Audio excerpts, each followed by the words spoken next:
Welcome back to the Guidebook, everybody. I'm your host, Rachel Meltzer. It rhymes with seltzer. And today on the show, we have an exciting guest, Afton Brazzoni. She is the founder of Scribe National, a content marketing agency based out of Canada. And she's also one of my one-on-one coaching clients. And she attended the Brave New Path retreat that I hosted last year with Marie from Self-Growth Nerds. So today we're talking about how your scarcity mindset might be impacting your business, and also how she decided it was time to hire people and become an agency rather than just a solo freelancer, and all the paths she's gone down to try to expand her business, like coaching and semi-passive income.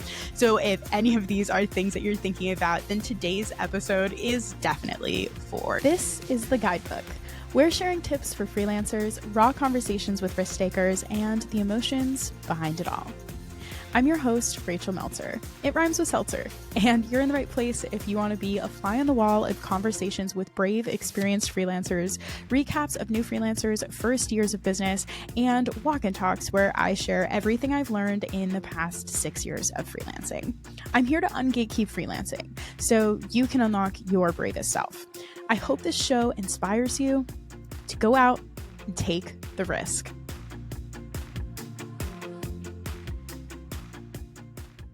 Welcome to the show, Afton. Yeah, thanks for having me, Rachel. It's nice to sit down with you again. My name is Afton Brazzoni, and I'm the founder of a content marketing studio called Scribe National.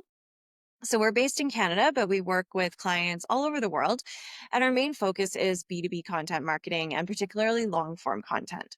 So we get to tell really great stories, dive into topics and, kind of extensive research, original research, and just have fun with it. So yeah, we've been doing that for about 5.5 years now.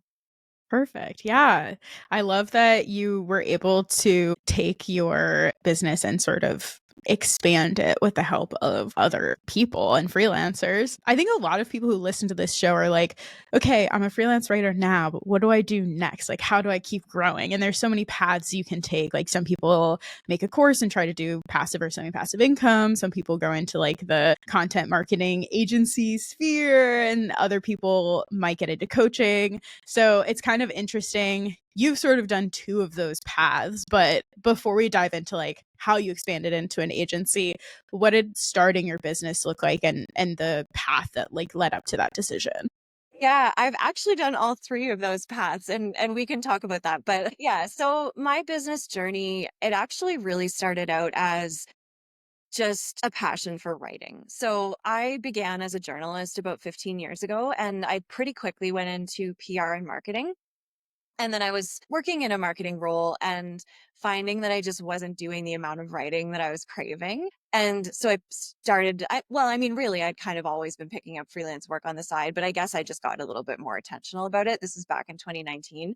Kind of decided to give it a name, Scribe National. Never anticipated it to really be a company, never anticipated to take it full time or have a team or anything like that. But I think that, you start out with something in mind, which was the writing, and things can change, but that's really always been core to our business. And even though ironically today, like I don't do very much writing, not nearly as much as I used to, it's still definitely something that we're known for. And it's kind of been the anchor point.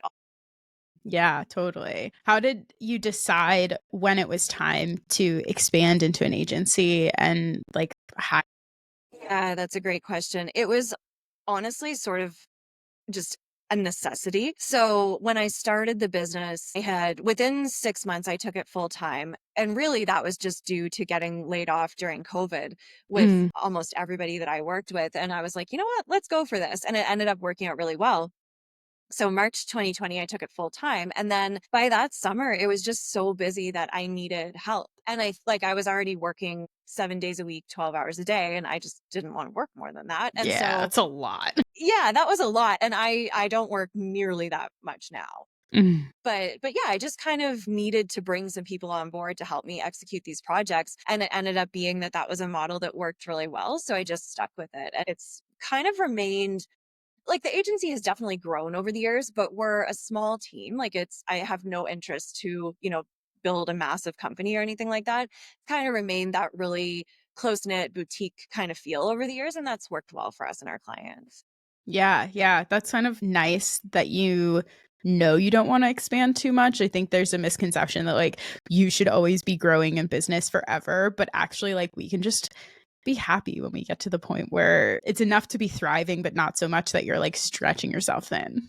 I totally agree. And, when we think about growth, it's like we can grow other things too. So Mhm. there have been times where the business revenue doubled. I've done that once. I wouldn't want to do that every year. It's not fun. But like, don't think of yourself in a plateau. It's like you can pick other things to grow. You can grow instead of your revenue, you can grow your profit, you can grow your amount of time off. Like, there's so many ways to do it. Yeah. How did you decide? Like, you did some passive income stuff before you started talking to me about expanding into other avenues like coaching. What did that look like for you? And like, how did you feel about it? I feel like everybody has their own feelings about passive and semi passive income if you've tried it and how it went, you know? So for me, it was definitely not entirely passive. I did have, well, and I do still have a course. Currently, it's not for sale, but it's a brand messaging and content strategy course. But what I wanted to do with that, because I am a people person and I really do like the interaction, and I also think that people learn well that way, I had live coaching that went along with it. So in that sense, it definitely wasn't passive, but it was, I guess you could say, scalable in the way that there were multiple people that could be taking the course at the same time. And honestly, I really enjoyed delivering it. But because it had a set start date, it was always like a really big push to market it, to kind of get everybody set up to start at that exact time. So I think if Mhm. I were to do something like that again, just for my own personality, I would have it be kind of like a rolling enrollment. I just feel like that's a bit less I'm not somebody who loves launching and things like that. So I Yeah. think that that's less pressure and that would work. But I would say, worthwhile doing, just kind of know like your marketing style and how you like to promote things before getting into something like that. Totally. Yeah. I think really the only way to get started is like with passive or semi passive income, or even branching out like with my coaching stuff. The only way you're really going to get clients consistently and in a good rhythm is if you're doing launches. And I like you have this expectation as the person who's running the launch, who has spent all this time learning about launching. Like I took a whole course about launching, I took a whole course about passive income and creating a good course.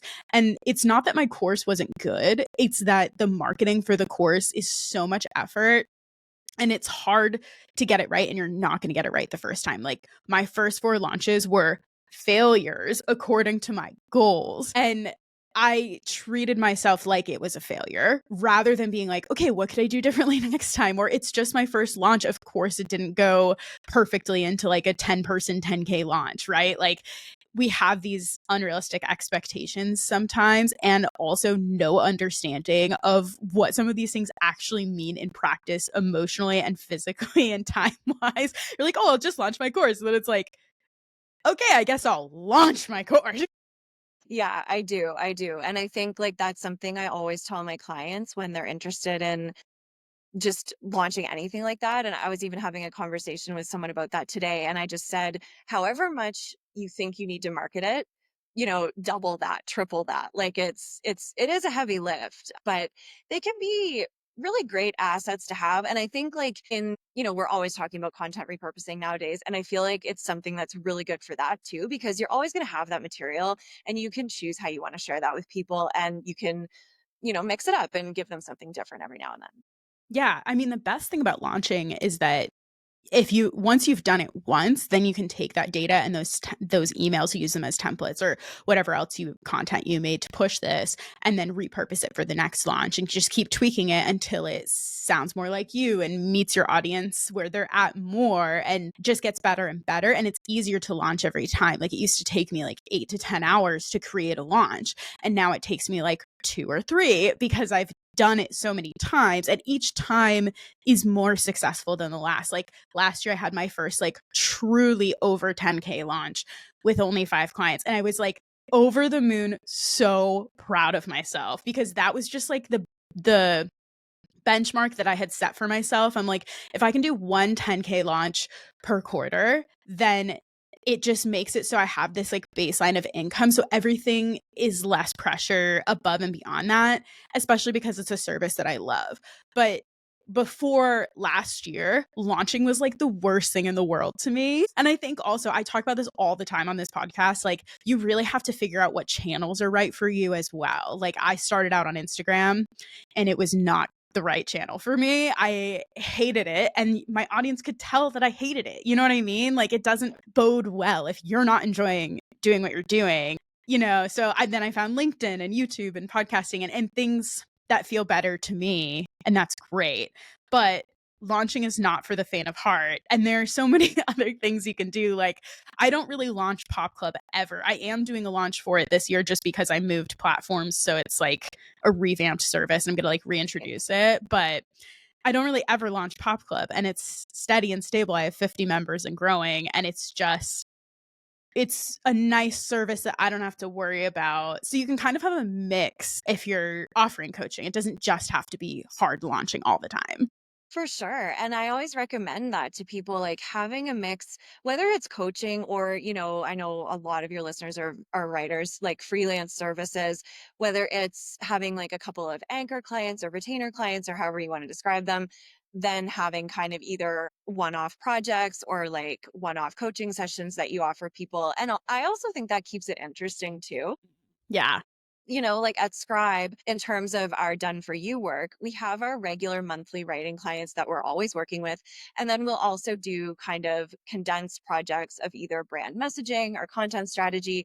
And so we've always got different things going on. And I feel like it just keeps it more exciting, but also is a healthy, like revenue wise, a healthy approach for the business. Yeah, exactly. It's nice to have those anchor clients, especially because their process is like repeatable. So, you spend less effort because you're sort of following a system over and over executing.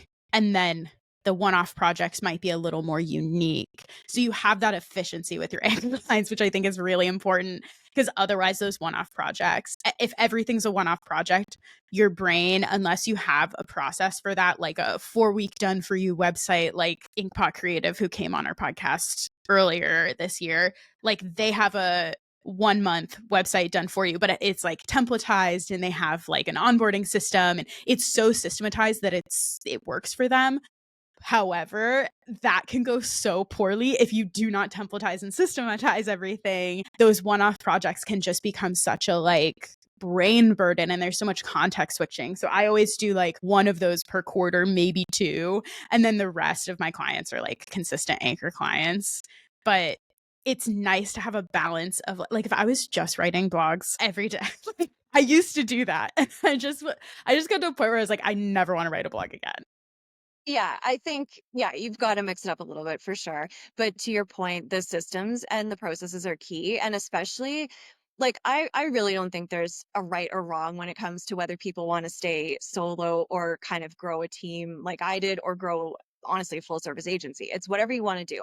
But if you do want to grow, especially having systems and processes is everything. And I just remember like the first year, we were doing lots of one-off projects that were very random. There was really no consistency. There were no templates, no systems, and it took so much time. And, after that, I switched it up and I was like, one-off projects, sure, messaging and strategy, but we know how to do those like clockwork. And so everything is systematized and it is a massive time saver. And it's also great if you want to take a vacation and have your business still run, which I just did.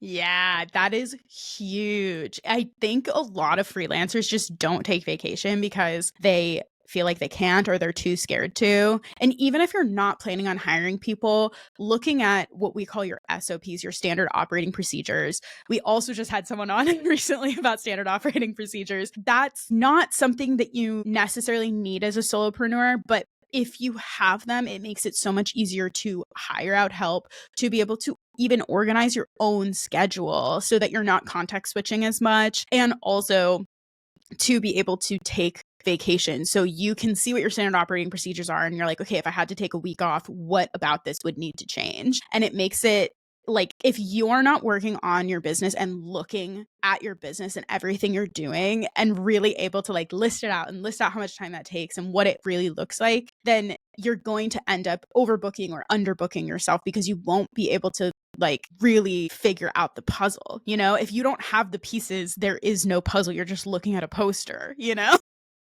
Yes. Yeah, exactly. And I think like it's so true. Even if you're working on your own and you intended to stay that way, just having that mindset of like, this is a business and I have these systems. And I mean, I'm a creative person. For a lot of us, like that's the last thing we want to do, but it is a huge help. And sometimes the way I get through it is I just like bring snacks to my desk and I just do those tasks that I don't love, but that I know are going to set me up for greater ease in the future. Yeah, there are some things I do with like a TV show I've already watched in the background that just makes it more entertaining. Or one of those shows that you don't really have to like pay too much attention to, but it's a little funny or something. Like when I have to do my LinkedIn, like sending connection requests and follow ups, direct outreach, trying to get clients and stuff, I put on the TV and I'm like, okay, for this one whole episode, I'm just going to do this. And I can do it. And it doesn't hurt. Like I use templates for everything with LinkedIn. I personalize them, of course, but like because it's a template and I'm just filling in the blanks, like sometimes I have like a glass of wine or a little beer or something. Just like treat yourself, whatever you need to do. You don't have to 100%. always like be at your desk being a perfect person. Yeah, I think anything to get you through. And that's the thing too, is like knowing where in your business you just have so much energy and then where it's going to be a little bit of a slog and kind of planning for that is very, very smart. Yeah. All right. I really want to talk to you a little bit about mindset because you attended the Brave New Path retreat last October that me and Marie Yeah, hosted. Also, Marie has been on this podcast twice. So I'm really shouting out old episodes today. I don't know why they're all just like coming up to this. I love Um, it. it was such a great, like, small group, intentional, thoughtful, just like emotional weekend with a bunch of women who are just trying to figure out what's next in their life. It's like, you want to do something different, but you're not sure what's holding you back or even how to go about making that plan. And one of the things that kept coming up over and over for you specifically was like, if I make a change or try something new, I might just like ruin my entire business and I will just be fully destitute. This like complete fear that everything's going to come crumbling down. And I know for a fact that you're not alone in that because I've heard that from so many of my coaching clients. And it's one of those things that our brain is doing to protect us, even though it's actually like holding us back from finding even more success. What was that like for you to like explore that fear and how did you take that into your business after the retreat? Yeah, that's a great question. By the way, it was an amazing retreat. And if you ever do one again, I will be there. And I highly recommend that everybody listening consider. But yeah, so I think like the biggest thing that really strikes me with this is how that is such a all-consuming fear that seems so real, but it would just never play out that way in real life. And that was something that Marie called out at the retreat and kind of walked through an exercise of like, well, what would happen if XYZ? And I would answer the questions and I would kind of realize like, well, that would never happen because I would step in and I would make sure that things were okay. And since then, I just kind of realized that like it just doesn't play out that way at all because when you're building something new, and in my case, like I had the existing business, that is going to continue. It's not like one just shuts down one day and the other one starts. Like that's just not the way life works. And so, the content agency is actually so busy right now that I haven't even had as much time as I want to dedicate to the new venture. But yeah, it's just funny how like you talk yourself up about things and it's actually quite illogical, but it seems so real. Yeah, it's like an emotional catastrophizing that just builds and builds on itself. Like it gains its own momentum. And it's natural, it's your body's natural way of keeping you safe, even though it's not logical. It's just I always say politics aren't logical, they're about emotions. It's the same thing within your body, right? It's your body like convincing you. Yeah. Yeah. Yeah, because it's just, and I don't know. And it's funny too, because I kind of almost should have known because I've said this before to business friends that I've had, but like every big decision that I've had to make in my business seemed like it was going to be impossible until I was on Mm, the other side of it. always. Starting the business falls in that category. Hiring people to help me falls in that category. This conversation we're having now. And it's like I should have recognized that. But yeah, I think things Mm-mm. seem like such a big hurdle to us because they're unknown. But really it's like anything else. You're gonna figure it out. Yeah, you're not going to let yourself fail. And even if it doesn't work out, a lot of times it's not actually failure. It's just like you learning you didn't want to do that thing, or that it wasn't right, or it didn't fit in to where you want your life to go or whatever, you know? Yeah, it's more of a redirection. Mhm. And even like going back to your point before about the quote unquote failed launches, it's like that's actually an experiment. Like you've learned something, you know? So Exactly. with anything we do in our business, yeah, but it's just funny how worked up we can get ourselves in our own heads about things. Yeah, and I think it's important to call out too, you say, "I should have known." I don't think that's true. It's like you're shoulding yourself. That's what my therapist always says. But it's one of those things like people might look at you and your business from the outside, especially like your super professional LinkedIn profile photo and like how on top of shit you are. And you are a perfectionist in a lot of ways. And that's why everything comes across as like so polished. And it's not that your business isn't thriving or successful, or that you're not thriving and successful. But I think so many people would look at you and be like, "That girl doesn't need coaching. That girl doesn't need to go to therapy." But it's just because they only see one aspect of you. It doesn't matter what stage in your business you're in, your brain is still following you and saying bullshit. And it's like, even I need coaching. Like, this is exactly why I go to coaches and therapists, because I do the same thing. Like, we all catastrophize, and it's completely a normal human experience. Yeah. But Yeah, what done so much coaching, so much therapy. So yes, it is. Yeah, it's true. And I guess it's also that's saying like new level, new devil. So it's like no matter what you're doing, even if you are experienced, like this is a new thing for you. And so all of those emotions are going to come back up. I had never heard that phrase before, but that is perfect. Yeah, I think it was actually a coach of mine who used to say it. Yeah, it's just because you could have somebody who's like, I don't know, been killing it for 25 years, but if they try something new, the same emotions are going to resurface. Totally, totally. Yeah, and even sometimes new emotions too. Mm. Yes, Yeah. exactly. Yeah. What like drew you to coaching? Like, how did you decide you're like, okay, I need to go find a business coach or a mentor or someone who can help me work on my mindset? Yeah. So this was actually pretty early on in my business. And for me, and this is funny because it's probably not going to surprise you based on the destitute worries I had, it was about scarcity mindset. So that Mhm. was the reason that initially drew me to it. Although, so even before I started my business, I actually worked with somebody who did coaching like as their side business. And so I was exposed to that and just how powerful it was and how interesting it was. And at the time, this was the only person I knew who was involved in it. And it's funny because now I could list like dozens and dozens of people. But so I had done a little bit of coaching with her. And, when I started my business, really realized that scarcity mindset was a big thing I was going to need to work through. So I did some coaching on that and then kind of started getting into the more like business specific and strategy coaching. And it's just been something that's always been a part of my business pretty much the whole 5 years. And I totally would not be where I am without it. It's been incredible. That's amazing. I'm the same way. I actually like really was judgy of life coaches or business coaches when I first started. I was like, I don't need that. Or like, they're selling snake oil or so, I just didn't understand what the point was or what the value was. I was skeptical. And my sister hired a business focused life coach on the recommendation from one of her friends from college. And my sister decided not to start a business after hiring this coach, and she bought a whole package. And the coach was like, well, you can like gift the sessions to someone if you want, but I'm not going to give you a refund. And so she gifted the sessions to me because I had been freelancing and running my own business for 3 years part time at that point. And then I got into the sessions with this coach, and she wasn't exactly like the right coach for me. Like, our styles were different. I'm not like a time blocker, and she was like down to the minute time blocking, that kind of thing.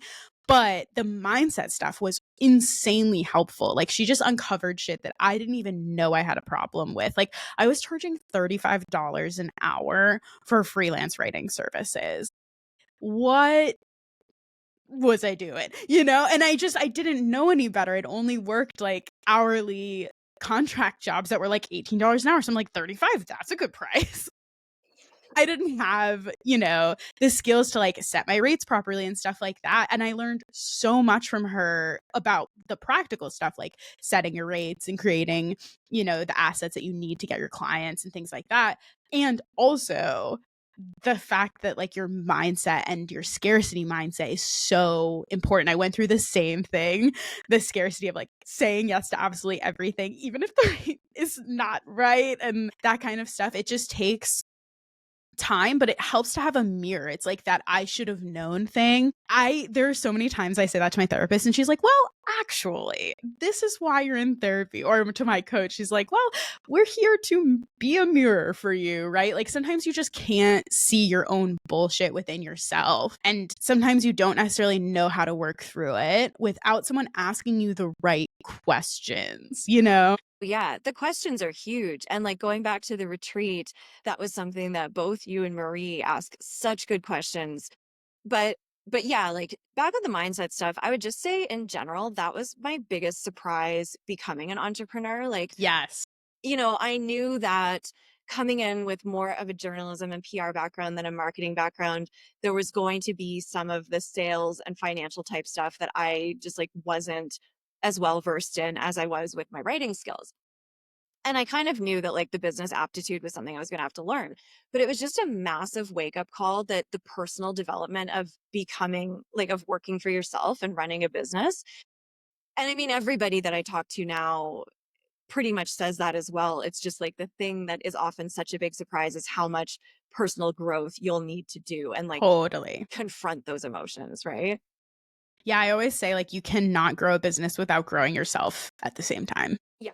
Literally, like it will only grow as much as you do, or it'll be blocked by the blocks that you have, right? Yeah, yeah. So you've done the semi-passive income of a course and you've scaled to an agency and you've worked on your mindset. What is next for you? Like how does the next level of your business look? Yeah, that's a great question. So I think, you know, based on what we talked about earlier, like I am not somebody that just believes in grow, grow, grow, or like arbitrary numbers, things like that. The biggest measure for me is like, does the business feel good and does it fit my life? And in so many ways, like the answer for that is already yes. But that's what I'm always looking to. And it's like, if it starts to stray off track, that's what, at least for me, is very important that I want to watch. And I think a lot of us, right? We work for ourselves because we want a certain lifestyle and we want to enjoy things like hiking or whatever we like to do. So I think what's next for me is really just keeping it true to all of that, like continuing to have the content agency side of the business and work with a select number of clients and just get to know them and do really high quality work for them. Like that's what it's about on that side. And then, as you know, and the reason why I was at the retreat is I now have started offering coaching and strategy services for freelancers, solopreneurs, even agency owners too. Really, anybody who has a service based or creative based business. And so that's the new thing that I am super, super excited about. Yeah, I like that you've been able to start treating it like an experiment. I think when you're at the retreat and you're like making your first blueprint for this business, it was very like ambitious, not to use ambitious as like a bad connotation, but like it was ambitious. You had these like high standards that you set for yourself without accounting for what we call like ordinary you, like the person who still has emotions and still already runs a business, has a life. And it's cool to like check in with you every 3 months and see like yes, you've backed off a little bit and gotten a little more realistic for yourself in a way that seems a lot more gratifying and less like pressure built. How is that, like you're experimenting and adjusting as you go? How does that work for you? Like how are you figuring out when you need to adjust? Yeah, it's been really fun actually. And it's so true that like anything, I just approached it with like the highest achiever. Like I'm very type A, as you know, it's like high achiever, whatever. And it's hilarious when I look back at that because I think now it just has unfolded in a way that I would say the biggest thing is that it's allowed me to be very creative, which I love to do. Like the type of marketing, I'm sure you've got listeners who write for all sorts of niches, but predominantly we're doing tech B2B marketing, right? At Scribe. Mm. And not that it's not fun, right? It's not that we don't love our clients or have fun, but it's just a very different kind of marketing that I get to do now promoting this new offer. And it's enabled me to run some events that have been really fun, to team up with people on doing some of those, to, just lead people through exercises that are like deep thinking, creative. The marketing that goes along with that has really mirrored all of that and has been very personal and fun. And so, yeah, it's definitely better when you take the pressure off and when you, like you said, you account for regular you and things that are going to happen in your life. And I look at this as like a long-term plan, and it's not something where I need to like achieve world domination overnight by any means. Yeah, yeah. I think it's easy for us to want to set these metrics like KPIs, key performance indicators, so that we can like sort of try to predict the future almost. I think things, especially with coaching, I mean, any business is going to unfold in its own way with things that you don't expect, but especially with coaching, because it is very like individual human being focused services. It's not working with companies as often. It's mostly individuals. There are so many things that you might not expect, or things that take more time, or relationships you're going to build. And when you get into the services and offering the services, whether it's the marketing or actual execution, there are things that you're like, oh, I should do this differently next time. Or, oh, I had no idea I needed to expect this. Like, there's so many little things that come up that sort of shape your business on its own. Like, I don't offer that course anymore, but I did realize it's still valuable information. It's just that the majority of my clients are either past that or want it in a different format. And so I now offer that course live and for free, but check out Get Started Freelancing if you're interested on my website. But it's one of those things that like it doesn't necessarily, even though something didn't go the way you planned, it doesn't necessarily mean it's a failure. It doesn't mean you can't still use it or repurpose it or try something different. But the plan with the KPIs is just a goal. It's not necessarily like, this is the roadmap, this is how it has to go. Because you just can't, you have no idea what's going to come up, whether it's a roadblock or a success. You can't predict the future.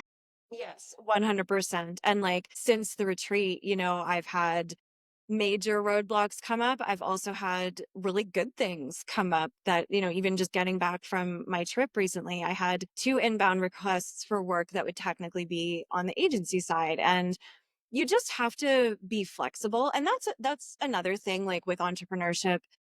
I was never somebody who like enjoyed or felt comfortable going with the flow. And that is, I guess, part of that personal growth, that it will just force you, like, it's not a 9 to 5 job. You can't predict it. You're absolutely right. You can't predict the future. And you almost kind of start to actually appreciate and love that a little bit about it after a while, I think. Yeah, totally. It's hard too sometimes because you want to be able to predict the future because you want to know how much money you make and where your clients are going to come from and how everything's going to shake out. But at the same time, it's like so much more. My job is so much more enjoyable because I'm actually listening to my clients and what they want as a coach. And it was so much less enjoyable when I was trying to figure out like, what do people actually want? And like, I like just throwing spaghetti at the wall, unfounded, like spaghetti that was not tasted by anybody. It was just thrown. And now that I'm like, here, would you like a sample of spaghetti for free? Tell me, how did you feel about that? What would you like? And then adapting because of that, it's so much more fun for everybody involved, you know? Yes. Yeah. And the data is there. Like, that's all we have to do is just listen to clients and the answers are there. And I think a lot of times we overcomplicate it. But yeah, you're absolutely right. Listening is huge and they will tell you. Yeah. Or like we almost want to like do all the research and know all the answers before we dive in, but you just can't. Like best way is to learn by experience and getting clients, even if it's at a lower rate, to start just to experiment. And I remember that came up at the retreat too. This idea of like, okay, well, I can't do it until it's perfect. But then it's like, well, how are you ever going to know until you test and iterate? Yeah. And also like doing it your own way. Like you wanted to do the sales page first. Like that was exciting to you. That was the creative part that you were looking forward to, that would feel good, that would set the structure for everything else. And I totally understand why. But I also challenged you to be like, what if you just try to get an experimental client without a sales page first, just to see what they have to say? Because you did end up changing your sales page based on Yeah. your real experiences. Yeah, exactly. And I think it's like, there's always best practices, but at the same Mhm. time, there are no rules, So it's Yeah. like a mix of both and just kind of understanding that, like, there is no playbook, like central playbook for freelancing or business that's going to work for everybody. And that's why having a coach is awesome, because you can, like you said, have things mirrored back and understand your own nuances. Yeah, totally. All right. Well, this was amazing. I would love to share, where people can find you online and maybe get some coaching or content from you. Yeah, well, it's always so much fun to chat with you, and I really loved it. But people can connect at scribenational.ca if they just want to see, our services, what we're about. Where I am most active would be LinkedIn, so just Afton Brazzoni on LinkedIn, and then Instagram is like a secondary one. Still, I'm just at Afton Brazzoni on Instagram. Thanks for joining me on the show today. Having me, Rachel. Thanks for tuning in today. This podcast was created by me, Rachel Meltzer. Our music is by John Worthy. You can find more information about the resources discussed in this podcast in the show notes or on our blog at meltzerseltzer.com/the-guidebook-podcast. Also, while you're here, did you know that I offer coaching and community for freelancers? I offer free community events and free resources, as well as paid options like Pop Club, our community for freelancers, and one-on-one coaching, whether you're starting your business or you just need to revamp some things and get out of that feast-famine cycle or take your business to the next level and double your income. I'm your gal. Come talk to me. You can find all of these resources at meltzerseltzer.com. Our free resources are at meltzerseltzer.com/free, and our paid resources are at meltzerseltzer.com/coaching, but you can find everything there from the homepage if you want to. If you have a second, please rate or subscribe, like or comment on this show. On Apple Podcasts, you can rate and leave a review. On Spotify, you can just rate the show. On YouTube, you can comment and like this episode, and you can subscribe to my channel if you want to watch these on YouTube in the future. Thank you so much again for tuning in to our little show. Every interaction that you make with our show helps new listeners find us, so I would love it if you would just take a second to interact with us. It means the world to me. All right, I hope to see you in the next episode of The Guidebook.